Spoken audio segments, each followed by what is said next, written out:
Hello everyone, welcome back to another Byzantium guide, and here is my latest guide I have come up with, and you can get your cores back, which you can get in most guides, roads, a bit of territory in the south of Anatolia, which will be very important later on, the Kosovo gold mine, which will be very important later on, and the rest of Serbia and Bosnia as a vassal, all within the first 9 years of the game.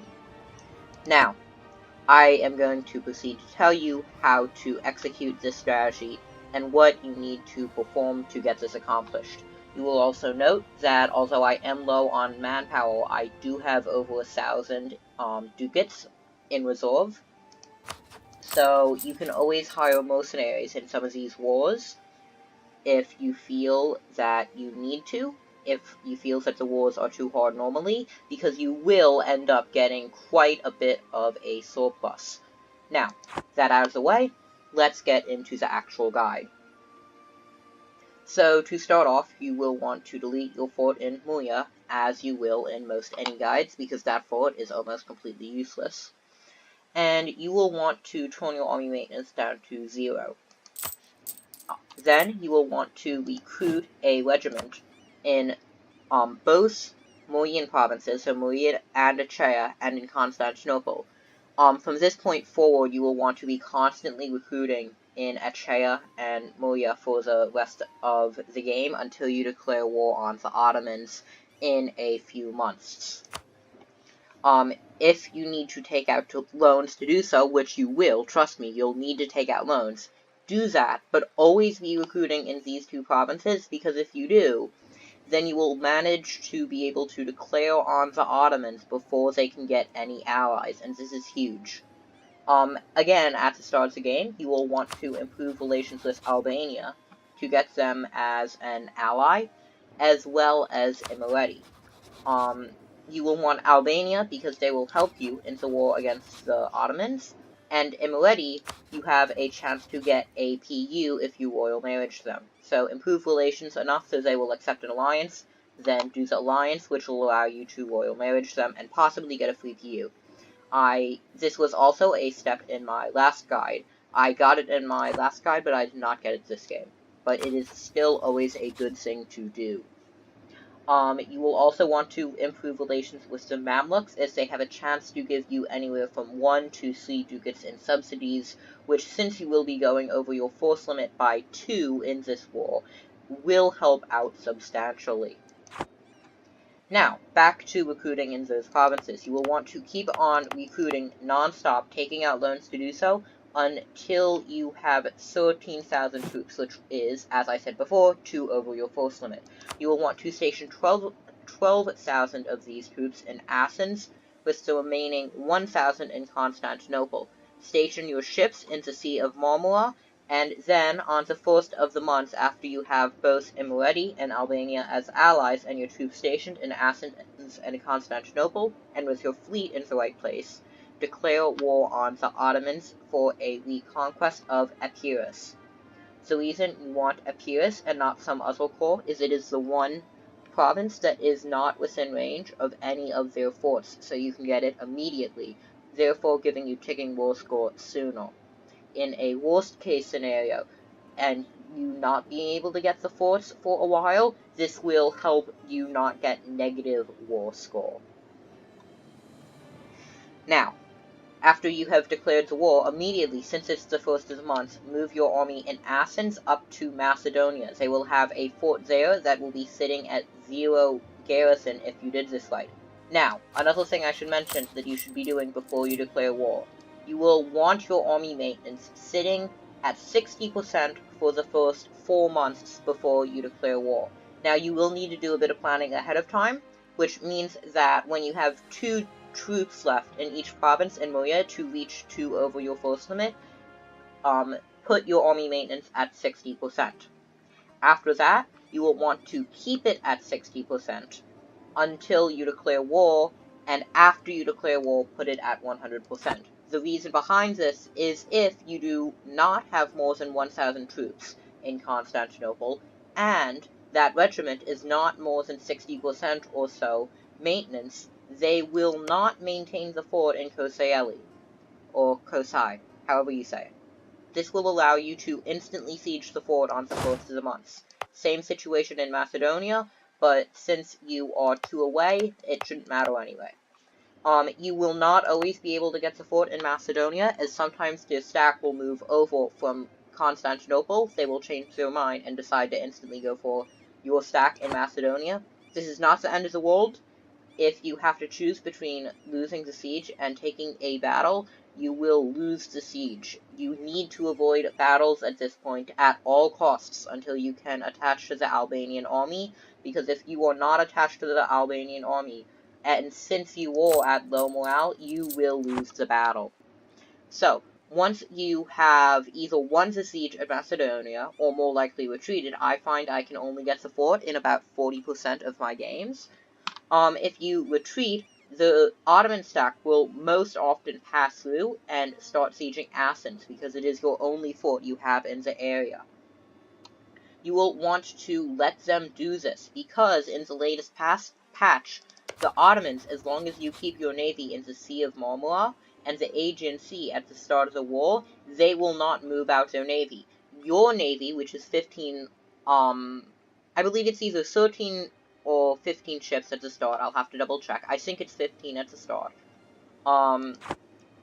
Plus Athens' navy of about 4 or so, and Albania's navy of 6 or 7, will be more than enough to counter the Ottomans' navy, as long as you only keep it in these 2 seas, since the Ottomans have not had enough time at this point to substantially build up their navy, and since they're an AI, they don't know how to use it properly anyway. Here we go. So, since you are blockading the Sea of Marmara and the Aegean Sea, that gives you 2 advantages. One, and most importantly for this stage, you will be blockading the enemy's forts and they will not be. This also means that you will have a +1 to the siege, which means on average you will finish quicker than they will. You can supplement this advantage by, at the beginning of the game, making your ruler and heir a general, as they are both terrible. Your ruler is a 2/2/2, and your heir is a 3/2/2. And you will also want to take a general from the nobility. Out of these, you have an extremely high chance of getting a general with at least 1 siege pip, possibly even 2 or 3. Now, if you do not get a general with any siege pips, you don't need to get any more than 1, just 1 is enough, then you could restart, but you still can win this war without restarting if you don't have a general with a siege pip, but it will be a bit more complicated.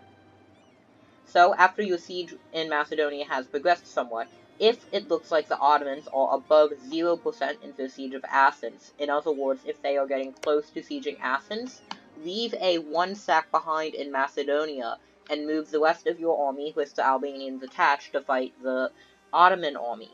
They will win because Skanderbeg is awesome, and you will have a superior number of troops, and Ottomans does not have Miltech 4 at this point since you are declaring so early on. Their other stack will be in Constantinople sieging it down.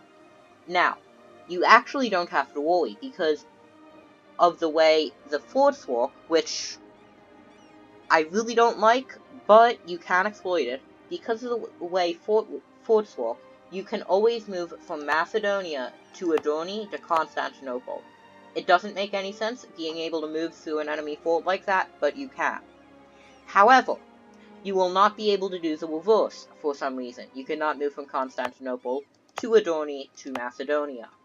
Now I understand how return provinces work and how friendly zones of control work, so this is technically possible, but I really think that this is bad game design and needs to be fixed by the developers. Off that rant, you will move into Constantinople and attack the Ottoman army there if they are close to sieging the city. You will want to wait a few months after your engagement at Athens to let your army and the Albanians recover morale. After you have beaten the Ottomans at Constantinople, you will want to move down and siege Adorni. Alternatively, you can leave a 1 stack on Adorni, and if neither of the 2 Ottoman armies fled up into the Balkans anywhere, you can siege down the Balkans with 1 stack and move the remainder of your army to start sieging Kosai or carpet siege Anatolia. Now, if you are going to siege Adroni, this is actually the strategy I recommend, because once you siege it, their war enthusiasm will go down drastically, and just taking Adroni after you've already taken Macedonia, and carpet sieging the Balkans and a bit of Anatolia later on, as well as sitting on their forts in Kosai, Sugla, and Ankara, is often enough to peace out for your cause, Skopje, and Teki, which is what we want in a peace deal. We'll also want as much money as possible, but you don't have to. If you just want an easy war, you can just peace out for that. If you are going to try to get more money, you can siege down their forts in Kosayali and Ankara and Sugla. Just sieging down 2 of the 3 should be able to get you a 100% war score deal. Alternatively, instead of sieging down the forts, you could move an army up to eastern Anatolia and siege down that as well. That will also get you some more war score. After your war with the Ottomans is over, again you will want to take back your cores, Skopje, and Teki. There are a few reasons for why you would want to do this. In Teki, this will prevent the Mamluks from immediately declaring war on the Ottomans and taking Teki, as well as possibly some other provinces.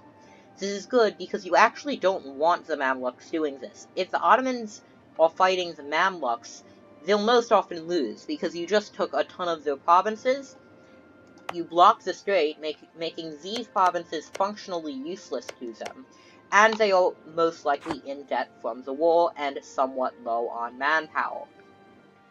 It is actually preferable for you to have a mediocre Ottomans you can fight later on, which will be a pain in the neck to deal with, but you only have to fight one enemy since they rarely get any allies stronger than themselves, and if they do, they won't be very hard to deal with. Whereas if you fight the Mamluks will be harder to fight later on than the Ottomans, and you will have to fight the Mamluks if you want to do your mission tree, which you will want to do because it gives you free claims on all of Anatolia and more. You need Teke as well as the other provinces on the Anatolian coast in these 2 areas, Hudavendigar and Aden. You will want Skopje because it allows you to attack the Serbians and Bosnians later on. Now, speaking of that war, once you are done with the Ottoman War, in fact, before you are done with the Ottoman War, I would say that immediately after declaring on the Ottomans, you should have one of your diplomats start fabricating in Serbia, building a spy network, I mean. They will not be able to fabricate claims right away, but they will be able to build up a spy network, and once you are done with the Ottomans, you can immediately use that saved-up spy network to fabricate on Vida, Kosovo, and Niš. After doing this, you will want to declare war on them. You cannot call in Albania, as they have already been called in, unless you have the Cossacks DLC, in which case I'm not sure if you can call them in or not. This guide was not done with the Cossacks DLC. You will want to attack Serbia. Bosnia will most likely be their only ally, and Bosnia will most likely have no other allies. If this is the case, which it most often is, you will want to co-belligerent Bosnia. If it is not. If they do have other allies, then it is not the end of the world.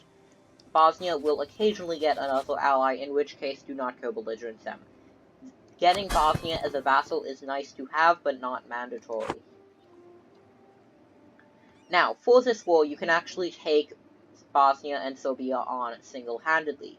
This is because, if you look here, your ruler is actually better than the Serbian one at start, and you will want to hire a military advisor right after the war with the Ottomans. You will want to wait until you can get military tech 4, and immediately after getting it, that's when you declare war against Serbia. That technological advantage at the beginning of the war means everything. You can actually almost stack wipe and possibly stack wipe both their armies, but you can often stack wipe one of their armies in the beginning stages of the war. Also, if you station your army in Skopje at the start of the war, they will sometimes not be maintaining their Smederevo fort, saving you time from sieging that fort. A lot of this strategy is predicating on understanding how the AI works with maintaining and not maintaining their forts. So if they are not maintaining the fort, which will often be the case if you know how to position your troops correctly, you're going to want to position it in Skopje to get the maximum amount of time to get there before the end of the month. Again, declare war on the first day of the month to get the most time to attack the enemy's fort. You will want to siege that down first day of the month if they're not maintaining it, as well as putting some guys on their capital, enough to start sieging it down, as well as 2 guys to siege these 2 provinces in Kosovo and Niš, and who will then later siege down the rest of their provinces later on. They can also siege down the Bosnian provinces. You will want to move the rest of your army to siege down Visaki, or alternatively, if the Serbians and Bosnians are harassing your army in Branislav, you can switch around your main army, just leaving a 3-stack in each of these provinces and having the rest of your army switch between them. You will want to separate piece Bosnia and vassalize them. Now, occasionally, and in fact it happens quite often, the Ottomans will be guaranteeing Serbia. However, this is actually a positive development, as you can fairly easily get enough war score against the Ottomans to not only white peace them, but take all their money and get war reparations. I got over 1,000 gold in my peace deal versus the Ottomans just from taking 25 war score worth of gold and getting war reparations. As you can see in my economy, which is not very good as I have not made this state right here a core yet, I am already earning 0.84 in war reparations from the Ottomans because of this. Now, after doing that, you should be able to fairly easily beat against Serbia, and you can annex them. Now, you may think that doing all this conquering and vassalizing in such short a time will attract a coalition, but this is actually not the case, because your first war was against the Ottomans, which will only anger Sunnis, and it mainly took back your cores. You only took back 2 non-core provinces, which generated basically no AE against anyone other than Sunnis, and even with Sunnis, it generated very little. Next, in your war against Serbia and Bosnia, Bosnia's vassalization will anger some European powers, but none of them enough for them to actually join a coalition, as they need at least 50 aggressive expansion. Your vassalization of Serbia will anger Orthodox powers, but honestly, at this point, there really isn't any strong Orthodox country on the map. Muscovy is too far away to care, and the other ones are too weak to do anything. Either way, they will not have enough aggressive expansion to join a coalition anyway. Now that you have won these wars, what should you do later on? Bosnia will often have slightly above 50% liberty desire at start. You can easily counter this by integrating Athens, which is free, as you in fact start with a core on their province, and just simply improving relations will easily get them down to less than 50% liberty desire very soon. As you can see, I have only improved relations slightly, and I have not even annexed Athens yet their liberty desire is almost at 50% already. You can also develop their lands if you are very desperate, but I would not recommend wasting monarch points on this unless you are paranoid that someone will support their independence, which really only happens if you are playing multiplayer. However, I recommend against Byzantium starts in multiplayer because they are usually luck-based, and the other players may or may not help you. That being said, I am somewhat of a hypocrite because I really love starting as Byzantium, and I do it even in multiplayer. Another tip to keep in mind is once you core Kosovo, the gold mine you have taken from Serbia, I would recommend dumping your early gain Diplo points into developing it up to development of 10. This has the best balance between the depletion chance per year and getting a ton of gold. At development level 10, you will be able to earn 7 ducats monthly. 7 ducats just from the gold mine. To put that into perspective, an early game infantry unit costs 0.2 ducats a month. This is enough gold to field an army of 35,000 infantry. That is a ton. This gold mine, if you develop it enough, is extraordinarily valuable. Alternatively, you can hire 3 level 1 advisors and field an army of only 17,000, which is still enormous. Usually you won't have the manpower for that though, and you will just be facing mercenaries instead, which is of a more modest 14 or 7 mercenaries, depending on whether or not you are taking the plus 1 times 3 advisors. In fact, I might even recommend skipping out on early game Diplotech to develop that gold mine because it is so stupidly important. Getting the gold early on will actually allow you to hire better Diplotech advisors later, so it can actually snowball pretty well. So you might want to skip Diplotech 4 for a while and just develop that gold mine. However, Diplotech 4 is relatively important as you can build a marketplace, so maybe you should get Diplotech 4, then just not get Diplotech 5 for a while. For what you should do after this point, you might want to consider a war with Venice later on. They don't usually have tons of extremely powerful allies at this point. Since you are not that strong yet, you only have a force limit of about 22. You could consider declaring war on Venice when they or their allies are involved in a war to take back their islands and give Albania back their core. Speaking of Albania, you can actually diplo-vassalize Albania later on. It will be later on. I'm talking about 100 years into the game, but you can do it. Now, we're talking about caravans. This is one of the future opportunities you will get. I've actually played this game out till about 1600 or so. And you will actually get, several opportunities in some cases, but you will usually get at least one in most games to military vassalize Karaman. They will usually not have a ton of powerful allies. They usually cannot ally the Mamluks, and the other allies they do get are pitiful. So the Ottomans will often declare war on them, taking most but not all of their provinces, leaving them as a one-province minor. Or a two-province minor, depending on the situation. This means you can vassalize Karaman and make use of their awesome cores on about a third of Anatolia.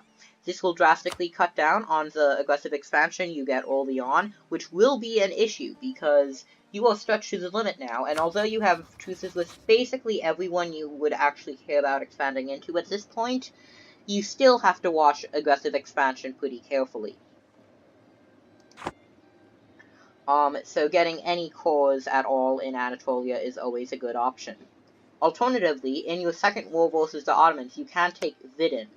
This will give more aggressive expansion, but again, won't spawn a coalition just yet, as the only countries that are powerful enough to join are the Ottomans and Serbia, which both of you have either truces with or you have killed.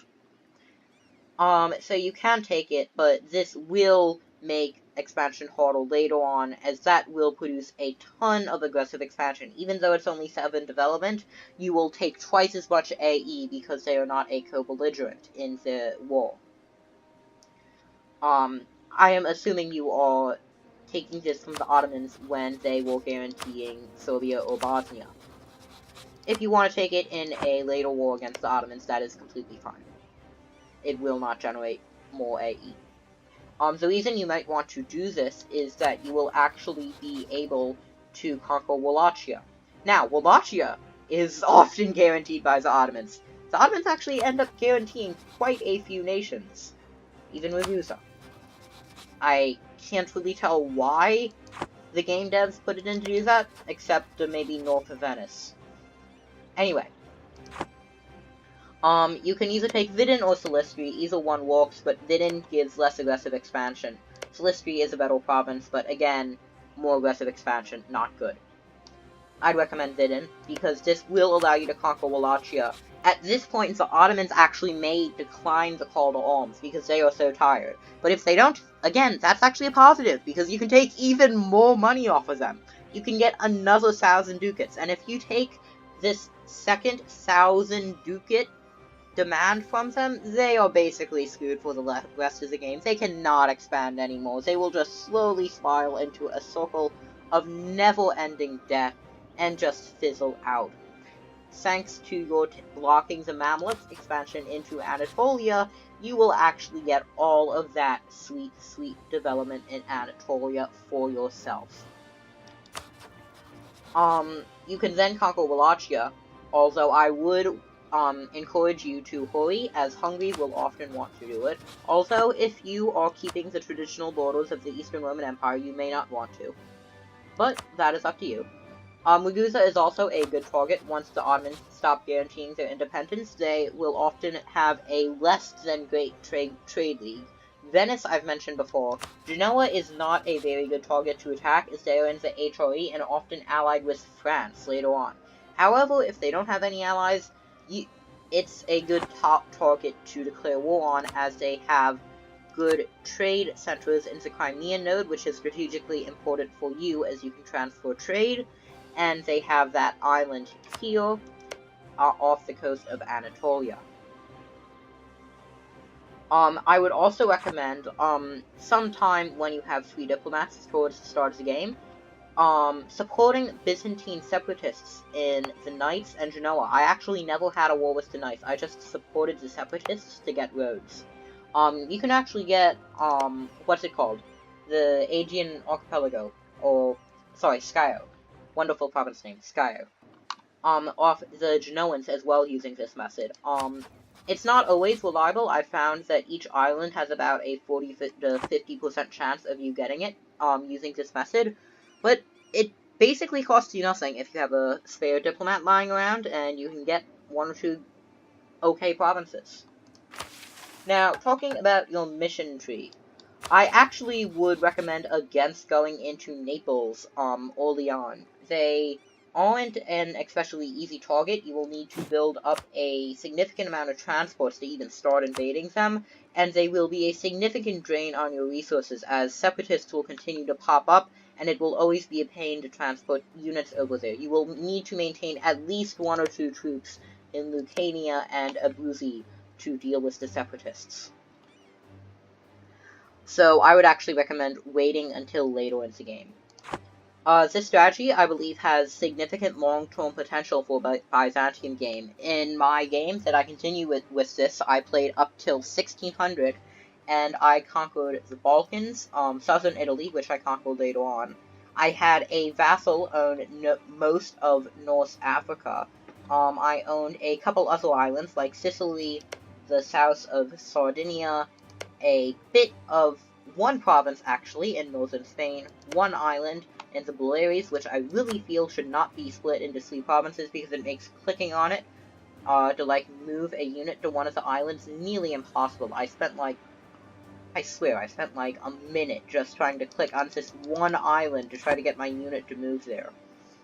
I also, in addition to conquering the Balkans and Anatolia, I conquered Syria and Palestine, as well as Egypt, and a bit of North Africa over here. A good strategy to use later with the Mamluks is, you can do one of 2 things. You can either take some of their territory in Egypt, or you can go down through Syria.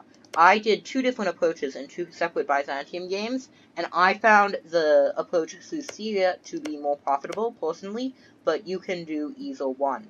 I find that after you take this province right here, the Mamluks are basically dead. If you don't take that province, I'm assuming you take both of these provinces, by the way. If you just take this one, it doesn't really matter too much, but you can't really take it without taking, another province, here or here. Unless you do something crazy and go, this way. But anyway, if you block their access and split their empire in 2, they will almost always fall apart.